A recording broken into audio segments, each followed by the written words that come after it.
Salam Pramuka. Kali ini Sangga Pencoba B08 akan menjelaskan tentang Morse. Kode Morse atau sandi Morse adalah sistem representasi huruf, angka, tanda baca, dan sinyal dengan menggunakan kode titik dan garis yang disusun mewakili karakter tertentu pada alfabet atau sinyal pertanda tertentu yang disepakati penggunaannya di seluruh dunia. Kode Morse diciptakan oleh Samuel F. B. Morse dan Alfred Vail pada tahun 1835. Awal penggunaan sunting kode Morse pertama kali digunakan setelah teknologi radio dan telegrafi berkembang pesat di akhir abad 19. Pada awal penggunaan kode Morse dipakai pengiriman pesan antara dua tempat yang terpisah jauh dengan menggunakan teknologi radio atau golongan tetap sebelum ditemukannya komunikasi radio dengan suara. Kode Morse tidak lagi dipergunakan setelah modul komunikasi resmi Angkatan Laut Internasional pada tahun 1997 dan diganti dengan sistem GMDSS. Penggunaan sipil sunting. Pada masa awal perkembangan hingga pertengahan abad ke-20, kode Morse yang dikirim melalui telegram adalah media komunikasi yang jangkauannya terluas dan tercepat.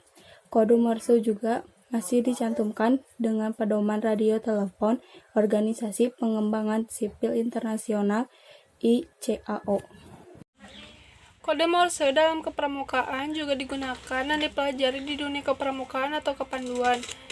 Dalam dunia kepramukaan, kode Morse disampaikan menggunakan senter atau peluit pramuka. Kode Morse disampaikan dengan cara meniup peluit dengan durasi pendek untuk titik dan meniup peluit dengan durasi panjang untuk garis. Untuk menghafalkan kode ini digunakan metode yang mengelompokkan huruf berdasarkan bagaimana huruf ini diwakili oleh kode Morse-nya. Pengelompokan tersebut antara lain alfabet dengan kode Morse yang berkebalikan antara titik dan garis seperti huruf K yang diwakili oleh garis titik garis berkebalikan dengan huruf R yang diwakili dengan titik garis titik. Dan alfabet dengan kode Morse berlawanan, misalnya huruf A diwakili dengan titik garis dan huruf N yang diwakili oleh garis dan titik.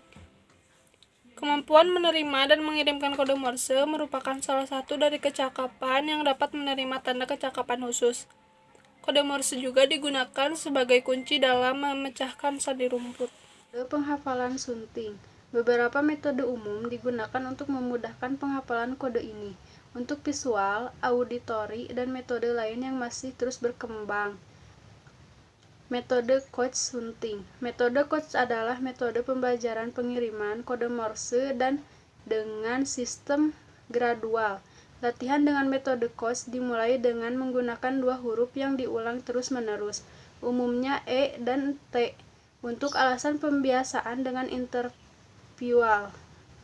Setelah seseorang menguasai dua huruf ini dan dapat membaca maupun mengirimkannya dengan cepat, maka satu huruf ditambahkan dan seterusnya hingga seseorang yang mempelajari kode Morse dapat menguasai pembacaan metode pengiriman kode melalui pembiasaan. Metode substitusi sunting. Metode ini umum digunakan di kepramukaan Indonesia, yaitu dengan membuat padanan kata berawal dari alfabet Latin, dan setiap O mewakili garis strip dan setiap huruf vokal lain mewakili titik. Dalam Morse ada sebuah metode pengelompokan, yaitu namanya pengelompokan sunting. Metode yang mengelompokkan huruf-huruf berdasarkan bagaimana huruf ini diwakili oleh kode Morse-nya. Kode Morse digunakan di Perang Dunia I dan II. Sejak tahun 1890, kode Morse mulai digunakan untuk komunikasi radio. Ketika digunakan melalui radio, titik dan garis diwakili oleh serangkaian nada pendek dan nada panjang, yang disebut dit dan dah oleh operator. Hal ini disebabkan teknologi radio pada era tersebut belum bisa mengirimkan pesan atau sinyal dalam wujud suara, namun bisa mengirimkan bunyi sederhana seperti bunyi panjang pendek dari kode Morse. Kode Morse banyak digunakan untuk transmisi rahasia selama Perang Dunia I dan II. Kode Morse tetap populer selama Perang Dingin, namun akhirnya digantikan oleh metode transmisi lainnya. Kode ini juga digunakan kala Perang Korea dan Vietnam. Selain itu, kode Morse tetap digunakan di industri pelayaran dan keselamatan laut hingga awal 1990-an.